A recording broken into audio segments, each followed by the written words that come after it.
Hola, buenas tardes.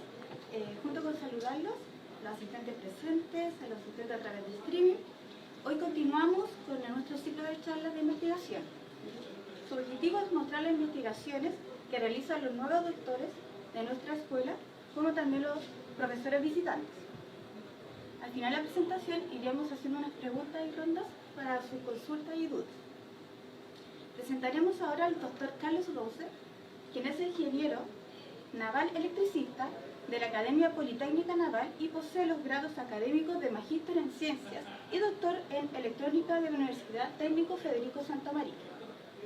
Es profesor asociado de la Escuela de Ingeniería Eléctrica y se desempeña además como jefe de las carreras del área electrónica en la Universidad Católica de Valparaíso. Su investigación está enfocada en el control de accionamientos eléctricos y las aplicaciones de electrónica de potencia, estas dos orientadas en particular al mejoramiento de la eficiencia energética de sistemas de tracción y generación, en partículas a las aplicaciones de planchado en frío y energías renovables. Su charla de hoy consiste en el envejecimiento en semiconductores de potencia en aplicaciones de conversión en energía heliónica. A continuación, dejamos al profesor Carlos Rosa. Un aplauso. Gracias por la introducción, Jennifer. La verdad que vamos a hacer esto como siempre, súper poco formal. El tema de hoy es el envejecimiento de semiconductores aplicado a conversión de energía eólica. Bueno, básicamente el tema de energía eólica es un poco mi tema de doctorado, pero básicamente yo me orienté el doctorado a topologías de convertidores. Y en particular este tema surgió un poco con la conversación con mi supervisor de doctorado, que somos muy amigos los dos, con el doctor Samir Kouro de la Universidad de Santa María. Y en este minuto estamos aquí dándole un poquito forma a esta aplicación que yo siempre quise ver. Uno de los grandes problemáticas de semiconductores que es justamente las pérdidas de semiconductores. Y después vamos a ir viendo cómo afectan las distintas estrategias de control, la frecuencia de conmutación, etcétera, al tema de pérdidas, y cómo esto se puede aplicar en algún índice de envejecimiento que nos permita determinar algún factor de falla o alguna predicción de falla para los convertidores, que hoy en día es el talón de Aquiles un poco de la introducción de las energías renovables a la red eléctrica, de la periodicidad de las fallas, ¿ya? Y está asociada un poquito a los semiconductores, y ya tema después que está en estudio, que es el tema de los capacitores donde se almacenan, ¿ya? Como les decía, este tema lo estoy desarrollando con un alumno de magíster mío, con Matías Parra, ustedes lo tienen que ubicar, y estoy trabajando con Samir y con Abraham Márquez de la Universidad de Sevilla.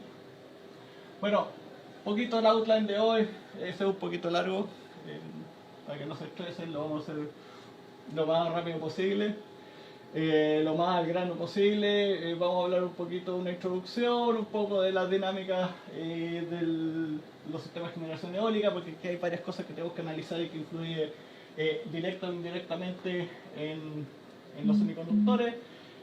Cómo conceptualizar este envejecimiento de semiconductores o la probabilidad de falla, y un poco lo que estamos haciendo ahora ahí con Cristina y con otros alumnos de Magíster, yendo un poquito hacia otras topologías alternativas y un poquito las conclusiones y trabajo futuro.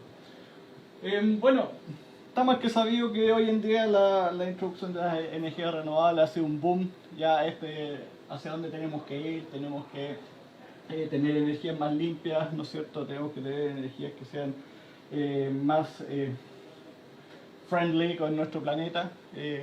Las energías térmicas ya hemos llegado al punto del calentamiento global y hemos visto todos los problemas que esto conlleva. Después podemos tener, si quieren, en otra charla, otra conversación sobre cuál es la problemática de introducir este tipo de energía, ¿no es cierto?, a una red que está basada principalmente en máquinas rotatorias, ¿no es cierto?, que tienen una gran inercia y unos temas muy entretenidos, así que si alguien se quiere sumar conmigo al grupo de trabajo del SIGRE, le invito a que se matricule en el SIGRE, que estamos analizando justamente estos temas, porque hay un tema muy interesante de ¿cómo se llama?, de velocidad de dinámicas que no conversan, y ya lo vamos a tocar. Bueno, y un poco para mostrarles que una de las fuentes de energía renovable no convencionales que han entrado bastante hoy en día, ya sabemos que la solar es la que va top, la verdad no tengo el cuadro comparativo, pero si comparo la energía eólica con la energía solar es top respecto a la energía eólica. Inicialmente se pensó que cuando esto estaba partiendo, que la energía eólica iba a ser el caballito de batalla, y la verdad que el caballito de batalla aquí es la energía fotovoltaica hoy en día.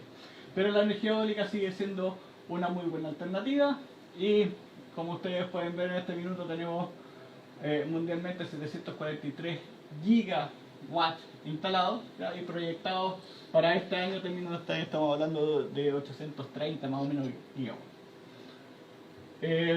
También tenemos el crecimiento de las turbinas eólicas. Hoy en día tenemos, si ustedes pueden ver la comparación del tamaño de las aspas de las turbinas eólicas, esta turbina que es la Siemens, la Gamesa SG, esta es la 10.0, el tamaño de la aspa de esta turbina es el tamaño de un Boeing 747. Para que vayan viendo más o menos, vayan dimensionando de qué estamos hablando, ¿ya? Y se proyecta, no sé, lo que tenemos proyectado son aspas más grandes todavía, ¿ya? La industria va creciendo un poco más hacia estas configuraciones, que son configuraciones estándar de rotor horizontal, con aspas muy largas de gran capacidad aerodinámica, y obviamente a medida que yo voy requiriendo más potencia, aquí yo necesito tener aspas más grandes. Y en la configuración clásica son 3 aspas. Un poco también la clasificación general de los tipos de turbina eólica. Ya básicamente se clasifican en 5 tipos. El tipo 1, tipo 2 y tipo 5. El tipo 5 es un caso particular, pero el tipo 1 y tipo 2 básicamente están basados en conversión que se llama un indirect drive, ¿no es cierto?, que es variable speed o velocidad variable, que tengo generadores de inducción aquí de rotor de vanado, o también está lo que se llama fixed speed, ¿ya?, que es velocidad fija, tengo máquina de inducción de rotor de jaula. El tipo 5 lo vamos a conversar bien porque este es un caso muy particular, ¿ya? Tipo 3 son máquinas de doble excitación, ¿ya? Y aquí ya estamos hablando de máquinas que tenemos de una tensión de 3 a 12 kV, ¿ya?, tensión nominal, y de 3 a 6 megawatts de potencia.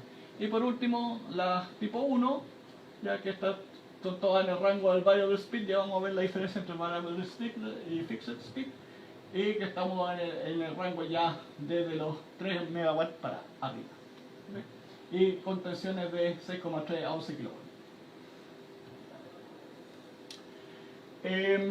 Tipo 1, tipo 2, ya básicamente están basadas en máquinas de inducción. Estos son fixed speed, básicamente porque son de velocidad fija, porque si ustedes ven la máquina de inducción en este caso está tomada directamente a la red, por lo tanto a qué frecuencia gira el rotor, o sea, el estator en este caso, de la máquina de campo del estator.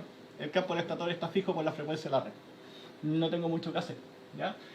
La única capacidad que yo tengo para poder jugar un poco con la transmisión de potencia, ¿no es cierto?, es el deslizamiento de esta máquina. Pero eso me da un rango más o menos de 10% de regulación de velocidad, no más que eso.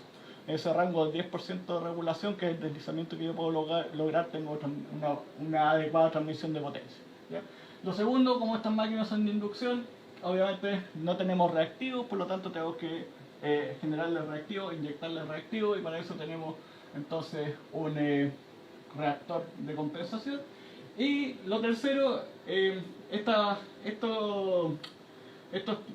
tipos, el tipo 1, tipo 2, después vamos a hablar del tipo 5, caso particular, si ustedes se fijan, aquí no tengo convertidor de potencia, propiamente tal. Ustedes me dicen, ya, tengo un partidor suave. Sí, pero el partidor suave es simplemente para el arranque de esta máquina. ¿Y por qué necesitar un partidor SOA para el arranque de la máquina de inducción?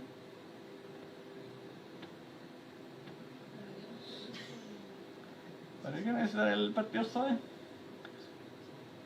¿Cómo son las corrientes de inrush de esta máquina? No está magnetizada. Todas son las corrientes de inrush. Son muy grandes. Entonces tengo que controlar las corrientes de inrush. ¿Ya? Entonces básicamente ¿cómo se llama? El partidor SOA lo que me hace es simplemente controlar las corrientes de inrush, que son las corrientes magnetizantes de la máquina.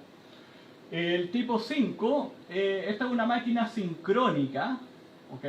De rotor de ganado, va conectada directamente a la red.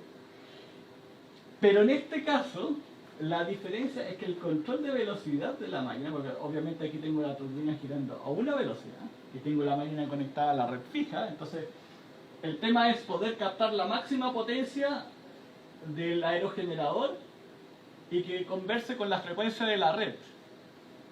¿Ok? No sé si me entienden, porque imagínense que la máquina gira, está amarrada a los 50 ciclos y el viento gira a otra velocidad. ¿Va a captar potencia? La respuesta es sí, pero va a captar la potencia óptima cuando las dos frecuencias, tanto la velocidad del viento como la frecuencia rotatoria, estén sincronizadas. Si esto se desincroniza, obviamente que capto parte de la frecuencia.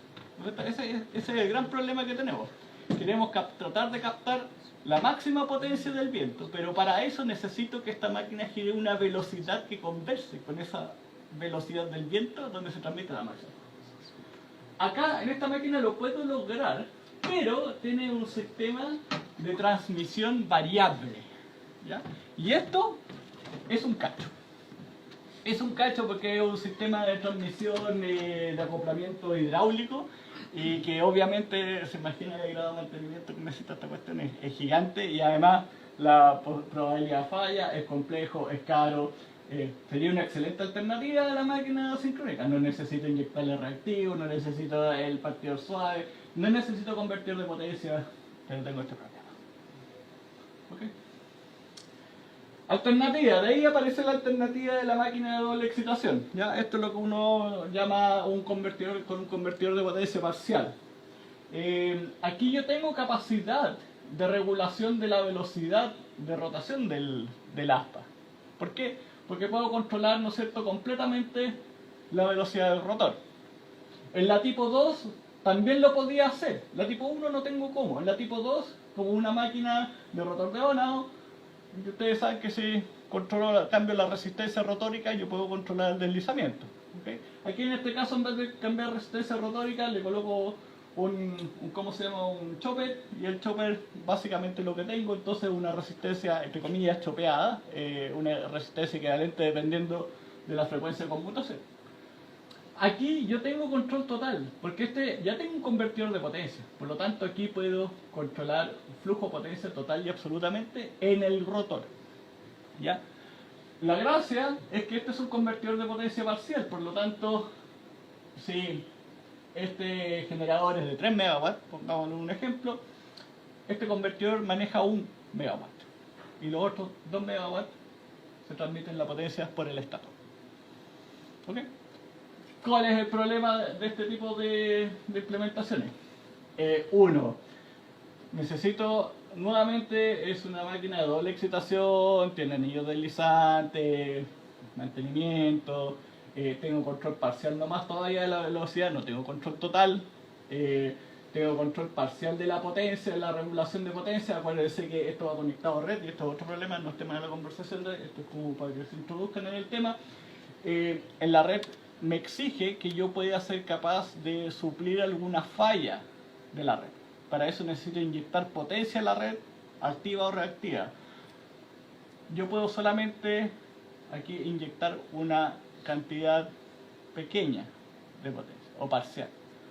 Por lo tanto, tampoco pasa a ser una alternativa muy viable. De hecho, hoy en día estas turbinas ya en Europa, fuera.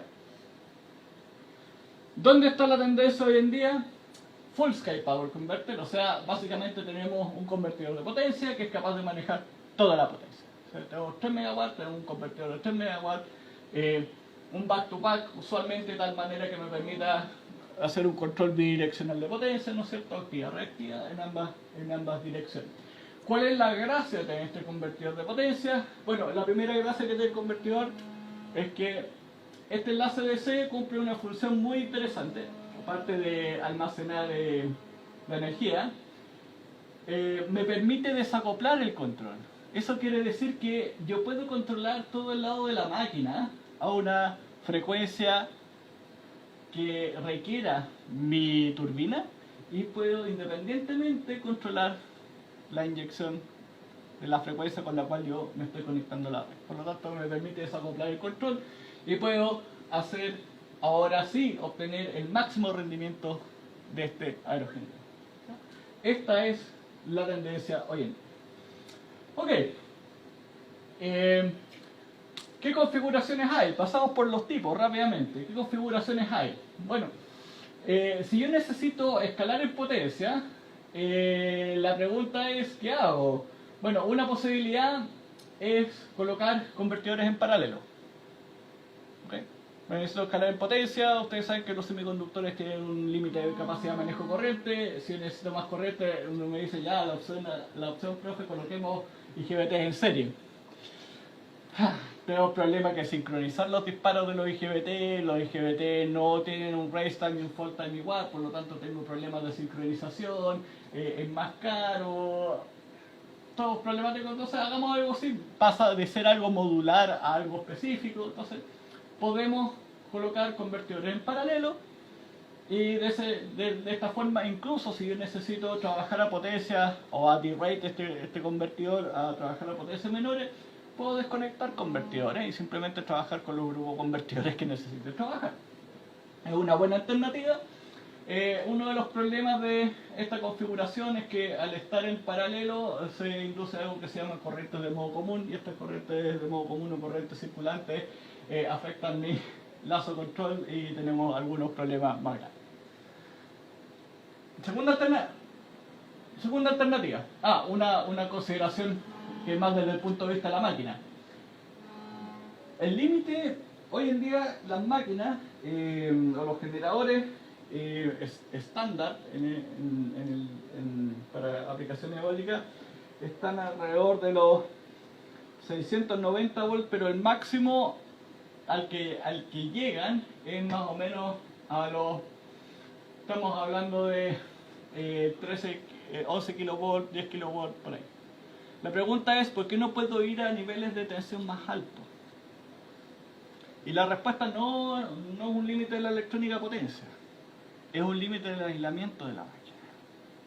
No tengo capacidad de generar aislamientos que me permitan, ¿no es cierto?, tener una capacidad dieléctrica mayor que me permita aislar esas tensiones.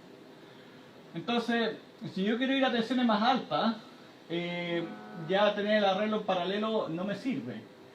Entonces una alternativa es lo que uno llama el multichannel o multicanal, ¿ya? Que básicamente aquí, en vez de tener convertidores en paralelo, aquí lo que yo tengo es un generador con múltiples devanados trifásicos.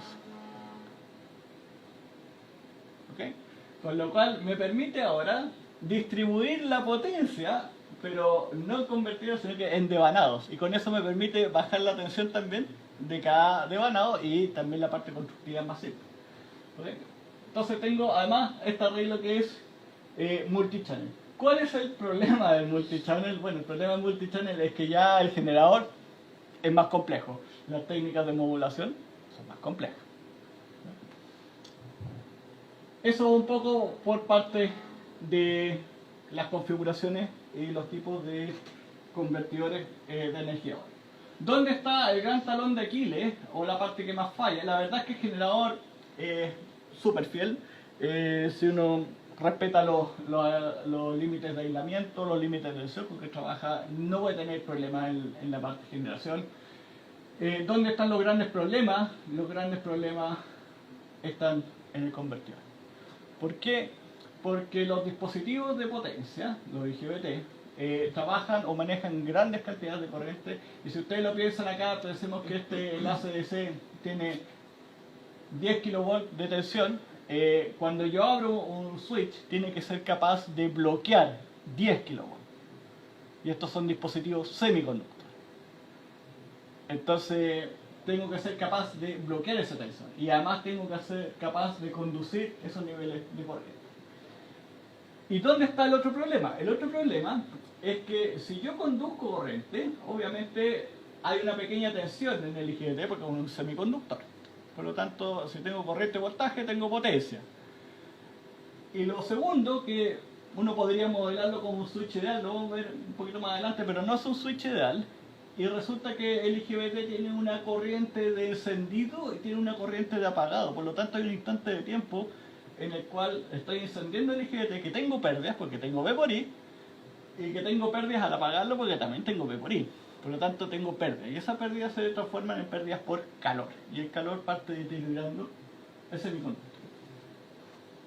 Ok, esto un poco más delata de la parte de a qué nos enfrentamos, un poco la dinámica, ¿no es cierto?, de la turbina, que básicamente está asociada a la superficie, a esta constante, ¿no es cierto?, esta es la constante del aspa de la turbina, la velocidad rotacional y el tip-speed ratio, que es básicamente la velocidad rotacional, o sea, la velocidad lineal del aspa, ¿no es cierto?, que es la velocidad rotacional por el radio del aspa, sobre la velocidad del viento, la velocidad lineal del viento, que es el tip-speed ratio, que es el que yo quiero mantener al máximo de tal manera captar la máxima potencia.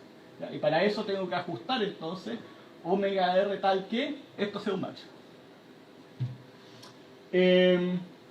Bueno, ¿qué más? Nos enfrentamos en general a configuraciones de generadores multidevanados, ¿no es cierto?, múltiples devanados trifásicos.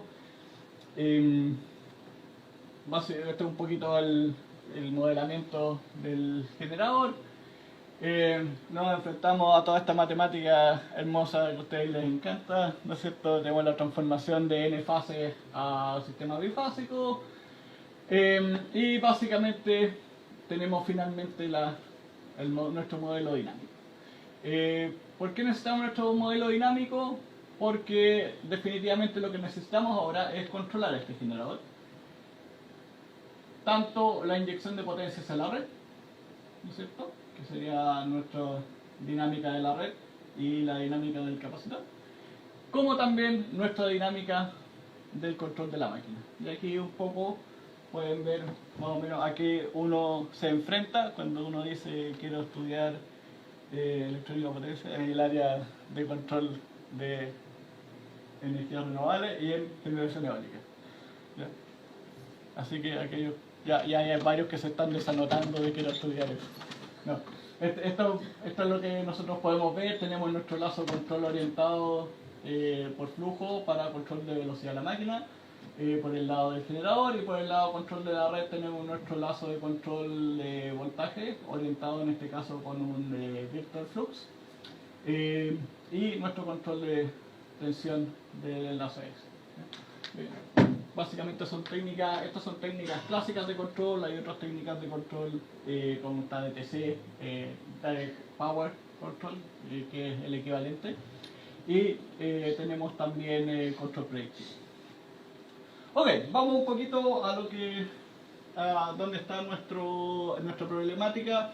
Nuestra problemática está asociada a los semiconductores de potencia, y los semiconductores de potencia básicamente están asociados a la topología del convertidor. ¿Por qué? Porque dependiendo cómo sea esta topología del convertidor es cómo se van a repartir las pérdidas en cada una de las etapas de estos semiconductores. El caso más básico, que es el clásico convertidor de dos niveles, que dicho sea de paso es la opción más utilizada, la dejé fuera. ¿Por qué? Porque tiene un problema. El problema ya lo mencioné cuando yo voy a tensiones mayores, ¿no es cierto? Y ¿por qué quiero elevar tensión? Porque obviamente la potencia es V por I, que es lo mismo que uno hace una línea de alta tensión. Eleva potencia, baja corriente, disminuye las pérdidas para poder transmitir, ¿no es cierto?, la potencia con menores pérdidas. Si yo quiero elevar tensión en un convertidor de dos niveles, lo que yo tengo que hacer para poder aguantar las tensiones de bloqueo es colocar el IGBT en serie, y eso trae una serie de problemas, ya sea de sincronización de encendido y apagado, como también, ¿no es cierto?, otras cosas asociadas a las pérdidas. Porque además tengo más semiconductores, es más caro, etc. Entonces, la idea de ir a estas topologías, estas son topologías multinivel, la idea aquí es dividir la tensión total del enlace ese. O sea, si yo tengo, por ejemplo, 1 kilovolt, en este caso puedo dividir 500 y 500. Por lo tanto, ahora resulta que este semiconductor, en vez de bloquearme 1000, me está bloqueando la mitad. Por lo tanto, puede haber un semiconductor más simple, más barato, ¿no es cierto?, de construcción más fácil.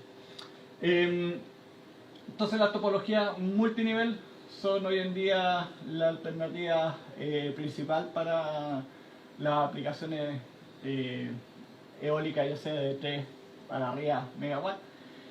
Y las topologías clásicas son la topología NPC, el Neutral Point Clamp, el Active NPC, que es una upgrade del NPC, y el T-Type o NPP, que es el Neutral Point Pilot. Hay una topología que no la coloqué, hay una empresa que, si no me equivoco, es Vestas, que ocupa una topología que es un Hybrid Active NPC, un Active NPC híbrido.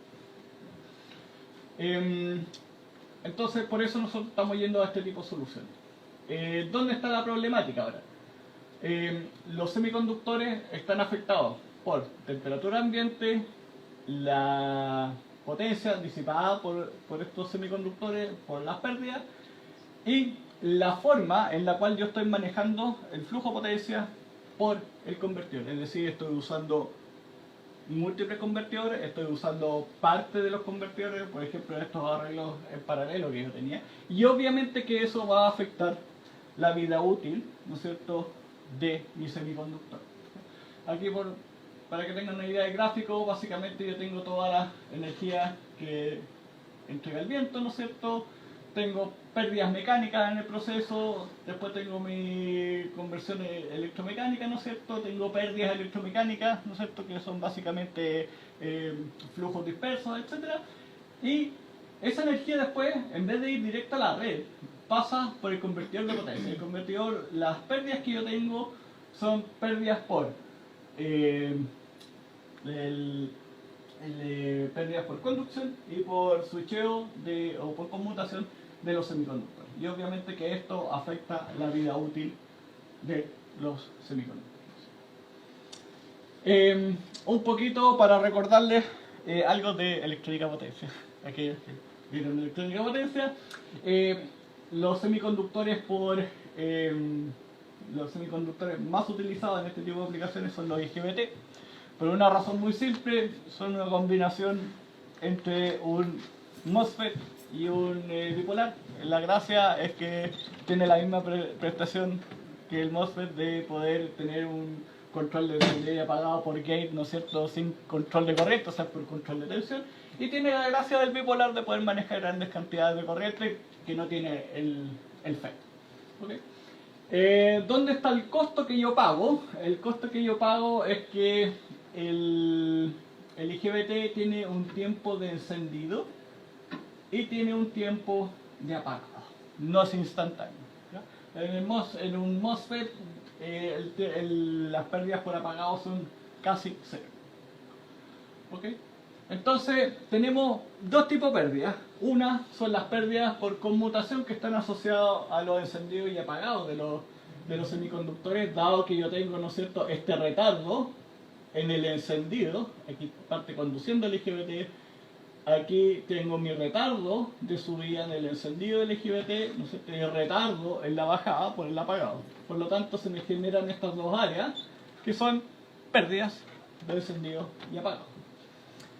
Y finalmente tengo, ya cuando el IGBT está conduciendo, ¿no es cierto?, tengo una pequeña tensión aplicada, o sea, una pequeña tensión que es básicamente la tensión para cerrar la juntura, y por lo tanto también tengo pérdidas de conducción. Estas pérdidas de conducción están asociadas directamente al ciclo de trabajo del mismo semiconductor. ¿Cómo podemos modelar ahora todo el sistema térmico? Acuérdense que este IGBT, el semiconductor, está dentro de un encapsulado, ¿no es cierto? Ese encapsulado lo coloco hacia un, ¿cómo se llama? Hacia un disipador. para que tenga buena conductividad térmica, coloco pasta, ¿no es cierto?, para que tenga buen asentamiento y conduzca bien térmicamente, por lo tanto tengo una resistencia térmica entre el semiconductor, el encapsulado la pasta al disipador y el disipador al aire, y podemos generar entonces un circuito, entre comillas, equivalente, donde están identificadas las resistencias térmicas y las capacidades térmicas de cada uno de estos componentes. Finalmente, un poco qué es lo que estamos desarrollando. Nosotros estamos trabajando en este minuto con la evaluación de las pérdidas. Estamos usando para ello Plex, ¿ya?, donde yo puedo modelar, Plexim, yo puedo tomar las curvas características de mi semiconductor, implementarlas dentro de mi modelo, modelarlas, y eso me permite entonces hacer una evaluación térmica de un semiconductor real mediante simulación, ¿ya? En este minuto estamos evaluando una topología NPC, pero inicialmente la evaluamos con distintas estrategias de control, control escalar, control orientado por flujo, control escalar y control predictivo. Y básicamente estamos evaluando pérdidas, frecuencia de conmutación y porcentaje de carga. Entonces esto me genera distintas superficies donde podemos entonces evaluar cuáles son los puntos de operación de menores pérdidas para cada una de las estrategias de control. Para esta topología en particular, nos falta ahora hacer el trabajo en las otras topologías. Ahora, con respecto al envejecimiento del semiconductor, la tasa falla del semiconductor básicamente obedece a una tasa falla generalizada. Esa la puedo modelar a través de una distribución Weibull. Pero podemos definir, por ejemplo, el factor acumulativo, ¿no es cierto?, de daño, que está asociado en este caso a un estrés determinado, que es el estrés térmico, ¿ya? Y de esa forma yo puedo definir también un factor, ¿no es cierto?, por unidad, en el cual yo puedo determinar ahora cuál es la potencia que yo puedo manejar a través de un semiconductor que tiene un mayor estrés térmico frente a uno que tiene un menor estrés térmico, ¿ya? Y esto básicamente, ¿qué nos va a permitir? Nos va a permitir determinar cuáles topologías y cuáles semiconductores dentro de esa topología son más susceptibles a fallas, y de la misma forma nos va a permitir determinar o definir alguna estrategia de control que nos permita limitar, ¿no es cierto?, la potencia que estamos exigiendo a algún módulo o a alguno de estos arreglos de convertidor, de tal manera de no dañar tanto los semiconductores. Ahora un poco también algunas otras topologías que estamos analizando. Esta en particular la estamos analizando con Cristina, que es una topología de 9 switches, que básicamente no podría decir, son como dos convertidores de 2 niveles, que tengo los switches intermedios están compartidos. No podría ser un convertidor matricial, pero no un matricial, no tengo switches bidireccionales y tengo un DC-Link. Estamos analizando cómo se comporta esta frente a pérdida, ¿ya? También estamos haciendo control predictivo, estamos analizando cómo hacer la pérdida, estamos también cambiando estas topologías base para configurar estos 9 switches. ¿Cuál es la gracia de esta topología? La gracia de esta topología, bueno, me permite flujo bidireccional. Y si yo lo pienso, por ejemplo, en un arreglo de convertidor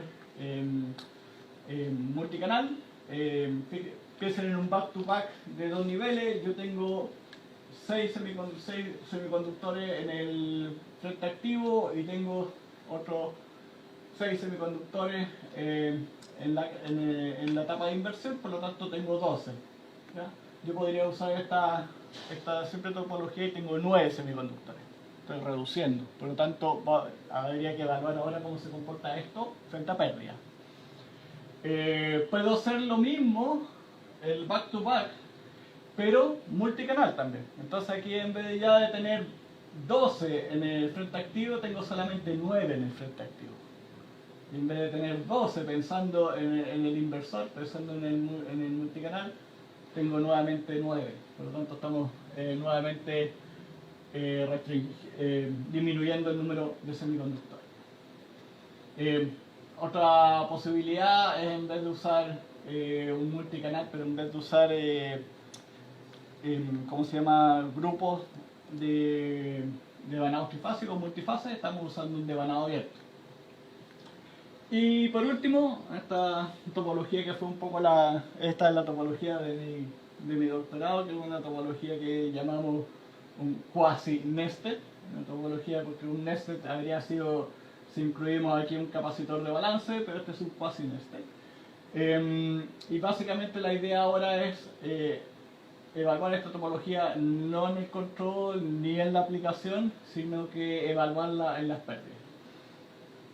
Básicamente esta es la topología y su configuración en back-to-back. Ok, algunas conclusiones y algo de trabajo a futuro para no dar más la lata, porque creo que ya estamos con la hora, estamos bien. Sí, ya, estamos bien. Ya. Uno, los semiconductores de potencia están sujetos a estrés térmico. Ya están sujetos a estrés térmico, lo cual degrada obviamente su vida útil. ¿Ya? Y obviamente que es muy interesante poder atacar esta problemática desde el punto de vista de la confiabilidad, ¿no es cierto?, y la disponibilidad de mi generador eólico, que básicamente piensen que son inversiones grandes y no es como ir a no sé, un parque fotovoltaico donde uno puede acceder fácilmente al inversor, ligar, cambiar módulo. Aquí muchas veces el convertidor está en la misma turbina arriba, entonces el costo ya de ir a hacer una reparación arriba te sube mucho. ¿Okay? Por lo tanto, es sumamente interesante poder tener y manejar estos factores. Compararlo con distintas topologías también es interesante porque resulta que me permite evaluar a futuro si yo hago una proyección de mi proyecto, no sé, porque quiero que mi proyecto tenga 20 años de duración o una inversión a 10 años. Obviamente a mí me interesaría poder evaluar esto para saber cuál es la topología que más me acomoda o que más me sirve para el horizonte de mi proyecto. ¿Okay? ¿Cuáles son mis condiciones de operación? ¿Ya? La otra es, obviamente, evaluar cuáles estas topologías nuevas que tenemos, cómo se comportan ante estos mismos índices, cómo también afecta la estrategia de control a utilizar en las mismas pérdidas. Ya vimos que el control predictivo introducía varias pérdidas. La verdad que ese control predictivo que hicimos era, como diría José Rodríguez, el simple y poderoso, el control predictivo lo bruto. Por eso que las pérdidas son bastante grandes, pero esas pérdidas se pueden bajar, ¿no es cierto?, castigando la función de costo con la frecuencia de conmutación. Si yo puedo castigar también la función de costo con la frecuencia de conmutación, que fue algo que hicimos con Matías, pero no lo hicimos en la funcional de costo, hicimos con una pequeña trampa. O sea, no es trampa, es lo mismo, pero le colocamos un filtro notch.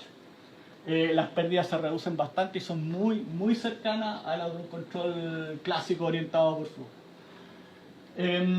Y finalmente, la última patita de este trabajo, que es parte de lo que está trabajando Abraham Márquez en Sevilla, es ver qué pasa con el factor de impacto ahora, pero en los capacitores del enlace DC. Ustedes saben que esos capacitores son capacitores electrolíticos y por lo tanto son susceptibles a estrés dieléctrico y por lo tanto también pueden sufrir daño.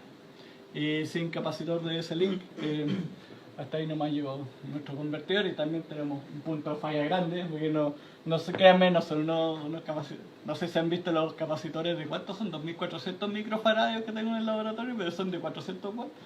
Son unos tarros de este porte. Son así. Imagínense un capacitor, pero para, no sé, para 1 kilovolt. De unos 4900 micros, que es más o menos el estándar. Imagínense el tamaño de esa cosa. Ya, son grandes. Ya. Y finalmente, alguna reflexión del Dr. Robert Ford en Westport. ¿Ya? Nosotros aquí estamos creando vida a partir del caos. Bien, esa es la presentación para hoy.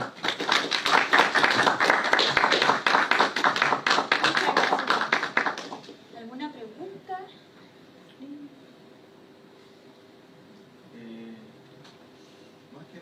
quería saber, en Chile, o sea, entendí el punto que hay varios tipos de aerogeneradores y usted se enfocó en el tipo 4, creo que. Tipo 4, sí. Sí, el tipo 4. Pero ese ya se ha implementado así como en Chile, o porque habló de Europa, que en Europa ya los tipo 1 están descontinuados.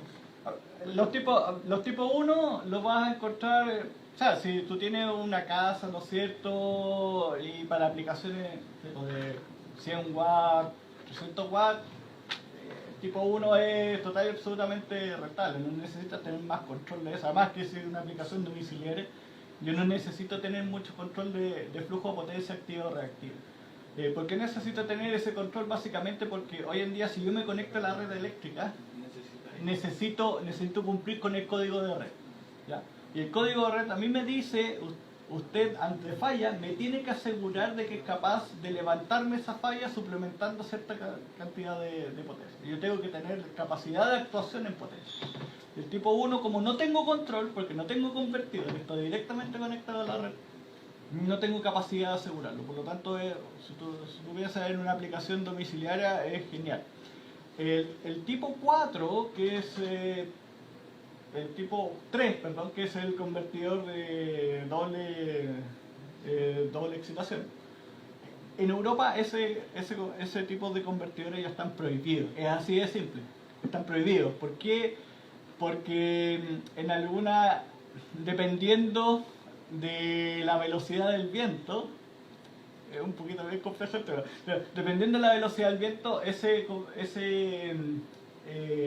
generador puede estar actuando como ventilador. Porque no tengo control del flujo de potencia por el estator, tengo solamente control del flujo de potencia por rotor. Solamente tengo control parcial del flujo de potencia, ¿ya? Entonces puede que en alguna etapa de operación esté actuando como ventilador y de hecho le está haciendo más carga a la red. Por eso que en Europa eso lo fuera. Y solamente están operando están permitiendo la introducción de convertidores tipo 4 que básicamente son full controlados. ¿Ya?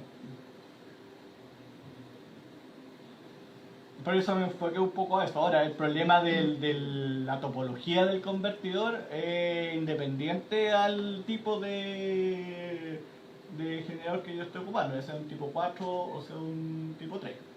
La topología, la problemática es la misma. Otra pregunta, a ver esta compensación de reactivos que genera, o sea, porque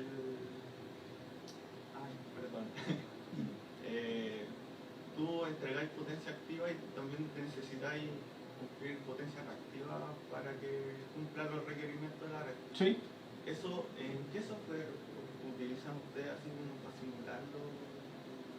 A ver, nosotros por lo menos la integración de la electrónica potencia, por lo menos yo, no, nosotros ocupamos un software especializado que es para eso, que se llama Plex, ¿ya? Es como usar el Simulink, ¿ya? La única diferencia es que Plex está optimizado para todas estas cosas. Entonces si en Simulink tu simulación se demora 10 minutos en poder simular el convertidor, en Plex lo hace en 2 segundos, porque está dedicado a eso, no soporta el tema de Simulink, es que Simulink además soporta MATLAB y un montón de cosas más. Esto no, esto es directo. Te permite trabajar también directamente y eso es muy bueno después para la implementación real, que es lo que yo hacía usualmente en el doctorado, me permite implementar todo en discreto. O sea, yo coloco mi controlador, lo hago en código, en C, directo, y programo todo en C. Y después pruebo el lazo control, veo el desempeño del lazo control y después cuando tengo que hacer la implementación directa en la DCP, agarro el código, se copia y se pega. Entonces ya está listo. Por lo menos toda la parte del código es de control. Y tú ya sabes que ese código ya está aprobado y que funciona. Y entonces básicamente trabajamos con Plex, que como decía, eso está optimizado para todo esto análisis de lo que son sistemas accionados por electrónica potencia. La misma forma también te permite cargar las características de los semiconductores. De hecho, esas características las sacamos de unos datasheets de semiconductores que creo que eran de Infineon los que buscamos, porque están más completos que los de Semicron. y obviamente que el rating de ese semiconductor era para la aplicación que estábamos utilizando. Entonces ahí tú sacas todas las curvas de los retardos de encendido, ¿no es cierto?, apagado, las pérdidas, etc. Todas esas curvas se meten dentro del modelo y tú puedes después entonces simular y obtener las pérdidas. También puedes calcular las resistencias térmicas de los disipadores, de distintos tipos de disipadores, y todo eso tú lo metes al software y el software te permite simular. En Concepción hay un parque eólico. ¿Cómo funcionan esos? ¿O no se sabe? ¿Pero cómo funciona? ¿En qué método de los 4 que dijo acá? Ah, tú dices, ¿qué tipo de...? Sí, ¿qué tipo? Los de Concepción, si mal no recuerdo, son tipo 4. Ya. Usualmente los tipos 2 se emplean mucho en Europa en aplicaciones, pero no onshore, porque hay dos tipos de aplicaciones de energía eólica. Está la solución onshore, que es la solución aquí en tierra, o la solución offshore, que es la solución que tienen en Dinamarca, que ya ha implantado el mar del norte con generadores eólicos. Usualmente el tipo 3 se usaba en aplicaciones ¿cómo se llama? Offshore. ¿Por qué? Porque las velocidades y los vientos son mayores. Entonces necesitaba manejar mayor potencia, entonces necesitaba un convertidor más grande. Entonces, ¿cuál es la solución? Usar el Partial Power Converter. La solución convertidor parcial es simplemente usar un doble excitación. Las aplicaciones onshore usualmente son todas tipo 4. No van a encontrar una, muy raro encuentro de tipo 3. O sea, tipo 4. ¿Alguna otra pregunta? Aquí en redes sociales tenemos algunas preguntas. Vamos a subir. Claro. ¿Qué topología de convertidor ha permitido reducir más el envejecimiento de los semiconductores? De las 3 que analizamos, o sea, de las 3 que vimos, la que peor comportamiento tenía era el NPC. Porque el NPC, a diferencia del Active NPC, tiene una distribución de pérdida muy desuniforme. ¿Ya? Y eso principalmente por los diodos de clampeo que tiene. La diferencia con el Active es que el clampeo, el neutro, es controlado. Entonces la distribución es más pareja. Y de las 3, el NPP, el Neutral Piloted, o el T-Type que llaman en otro lado, es el que mejor desempeño tiene. Ahora, el problema del T-Type es que esos dos bonitos semiconductores que uno pone ahí en el neutro en realidad son un switch bidireccional. No son dos, es un switch bidireccional como los que tienen los convertidores matriciales, y esos switches bidireccionales hay que meterse la mano en el bolsillo y son un poquito más caros, ¿ya? Ese es un poquito el problema. Y lo otro, que si escalan potencia en el NPP, en vez de usar un solo semiconductor para la barra positiva y negativa, tengo que colocar 2. Entonces ya entro con la problemática de tener dos IGBT o 2 semiconductores en serie, donde tengo que entrar además a tener estos circuitos de compensación de encendido, porque los dos no van a encontrar 2 semiconductores iguales. Entonces, si uno enciende más rápido que el otro, te puede mandar un cortocircuito al enlace ese, que no se lo regaló nadie, porque yo ya he visto reventar en el laboratorio capacitores y suena fuerte, suena fuerte, la verdad suena fuerte. Gracias. Seguimos con las preguntas de stream. Aquí nos preguntan, ¿los generadores eólicos full power son ya de tipo MMC, no? Los full power, el MMC, a ver, el MMC es una topología de convertidor, es un modular multilevel converter. La verdad que la topología MMC se está analizando o se ha publicado harto para utilizar en ¿cómo se llama?, en generación eólica o en tracción o en otras aplicaciones. Es una topología que es bastante interesante. De hecho, las tensiones ya no son tan cuadradas como un multinivel, sino que son un poquito más sinusoidales. Tiene algunos temas de control de las corrientes en las ramas, porque las corrientes de las ramas son muy particulares. Es una sinusoidal montada sobre una ADC.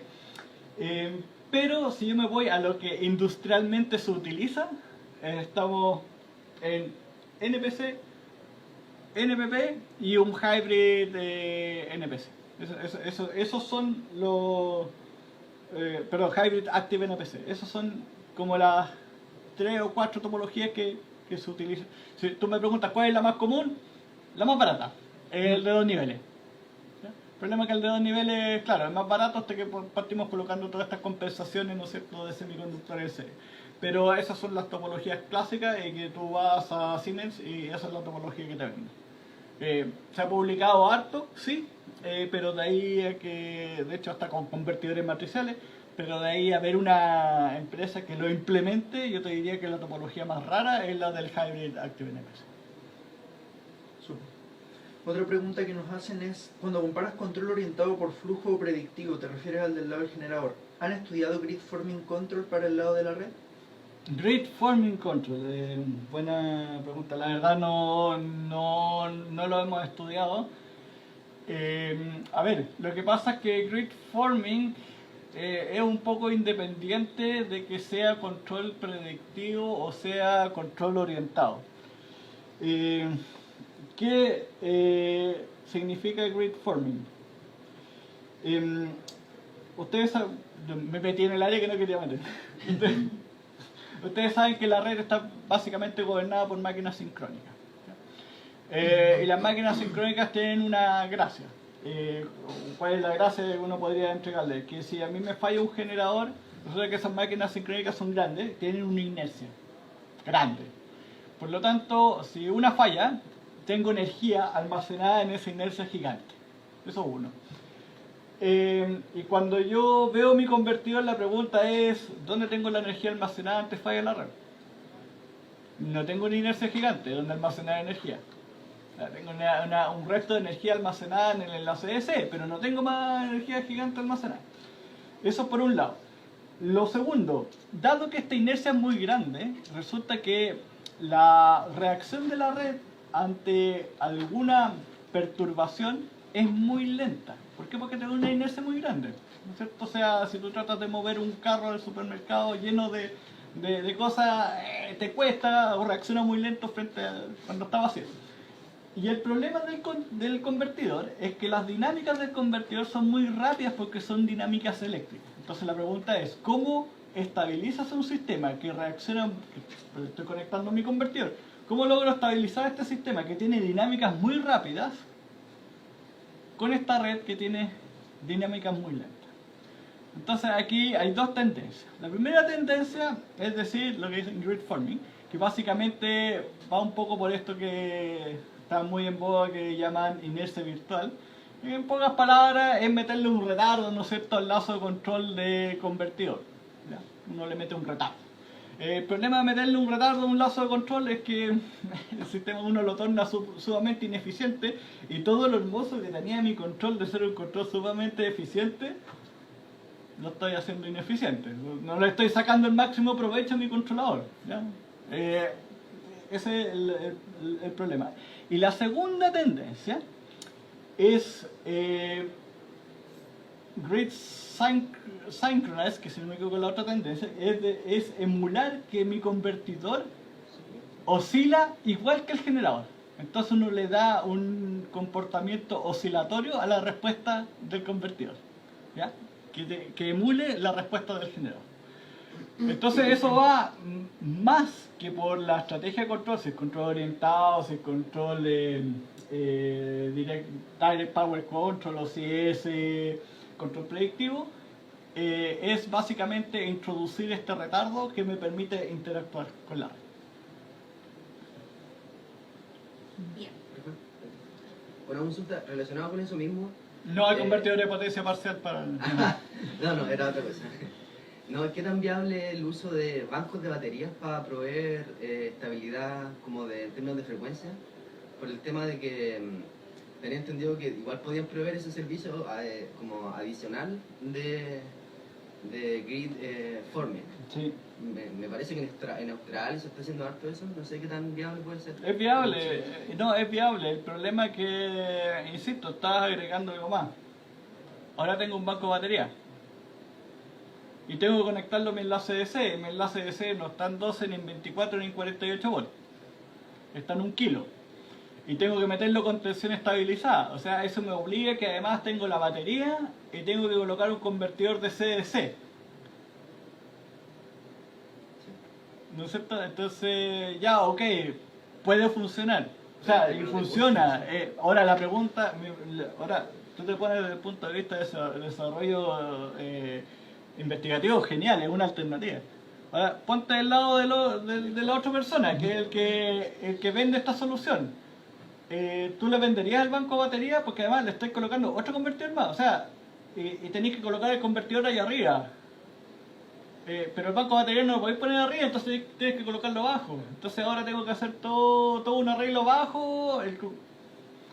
Entonces, cuando te van a comprar la solución, te dicen, la pienso 2 veces porque eso significa mantenimiento, otro convertidor más, plata. Y la pregunta es, ¿qué saco yo como empresa, no es cierto, que instalo este parque eólico? ¿Qué saco yo de vuelta? ¿Alguien me retribuye con algo por hacer grid forming?